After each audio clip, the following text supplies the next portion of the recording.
عید کا دن تھا، صحابہ نے قربانیاں کرنے میں پہل کر لی۔ ابھی حضور کی قربانیاں کھڑی ہیں۔ عید کے دن شوق ہوتا نا ہر بندے کو، سب سے پہلے میں جانور ذبح کروں، تو انہوں نے قربانیاں کرنے میں پہل کر لی، یا یہ کہ یوم شک کا روزہ رکھا، شعبان المعظم کے 29 دن گزارنے کے بعد چاند دیکھا جائے، اگر چاند نظر آ گیا تو اچھی بات، نہیں تو 30 دن شعبان کے پورے کر کے رمضان کا آغاز کیا جائے۔ چاند دیکھا گیا، مطلع ابر آلود تھا، چاند نظر نہیں آیا، تو 30 دن پورے کرنے تھے اور پھر روزہ رکھنا تھا، تو بعض صحابہ نے روزہ رکھ لیا اس خیال سے کہ مطلع ابر آلود ہے، ہو سکتا ہے چاند طلوع ہوا ہو لیکن نظر نہیں آیا، چلو ہم رکھ لیتے ہیں، اور اگر چاند واقعی نظر آیا ہے تو پھر روزہ ہو جائے گا، نہیں تو نفلی روزہ تو ہوگا۔ حضور نے نہیں رکھا، کچھ صحابہ نے رکھ لیا۔ اللہ نے قرآن نازل کیا، اے ایمان والو اللہ اور اس کے رسول سے آگے کیوں بڑھتے؟ جب رسول اللہ نے روزہ نہیں رکھا تو تم کون ہو؟ حضور کی قربانیاں کھڑی ہیں، تم ذبح کر رہے ہو اور چاہتے ہو قربانیاں ہو جائیں گی، حکم آیا، قربانی تمہاری نہیں ہوئی لیکن چونکہ اللہ کے نام سے تم نے ذبح کیا ہے، حلال ہو گئے۔ یہ جلد بازی کا گوشت ہے جو تم کھا تو سکتے ہو لیکن قربانیاں نہیں ہوئی، دوبارہ لو اور ذبح کرو، اس لیے کہ تم نے رسول سے پہل کی ہے۔ یہ تمہارے روزے نہیں ہوئے اس لیے کہ تم نے رسول سے تقدم اختیار کیا۔ ایمان والو میرے نبی سے آگے نہ بڑھو۔ اب انہوں نے روزہ رکھ لیا تھا، کس لیے رکھا تھا؟ اللہ کی رضا نصیب ہو، اس لیے رکھا تھا نا۔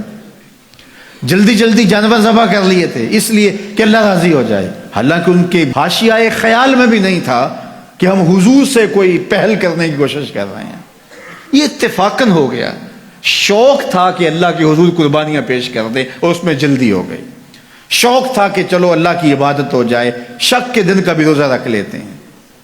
حضور سے کوئی نہ مقابلہ تھا نہ حضور سے جلدی کا ذہن تھا، لیکن اللہ نے کہا اگرچہ اتفاقاً ہوا ہے لیکن ہوا تو حضور سے پہلے ہے، لہٰذا میں اس کو گوارا نہیں کرتا۔ یہ تمہاری عبادت ہی نہیں ہے، تمہارا گوشت جلد بازی کا گوشت ہے، کھا سکتے ہو لیکن قربانی تمہیں دوبارہ کرنا ہوگی، اس لیے کہ تم نے میرے رسول سے پہل کی۔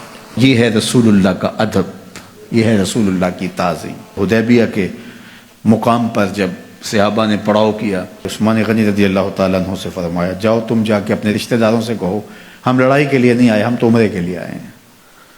تو حضرت عثمان غنی گئے تو انہوں نے کہا کہ عثمان ہم عمرہ انہیں نہیں کرنے دیں گے، لیکن اللہ کا گھر سامنے ہے، چلو تم آئے ہو تو طواف کر لو۔ حضرت عثمان غنی نے کہا عجیب لوگ ہو، حضور نہ کرے اور میں کر لوں۔ اللہ اکبر۔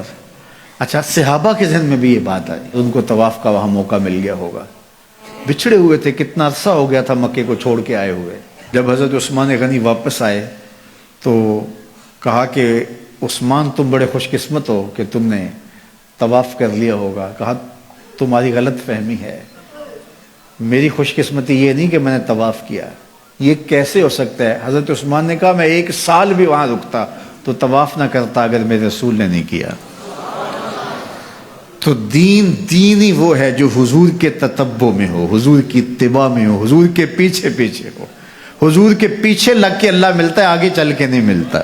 یہ صحابہ مزاج سمجھتے تھے، لا تقدموا بین یدی اللہ ورسولہ۔ اللہ اکبر۔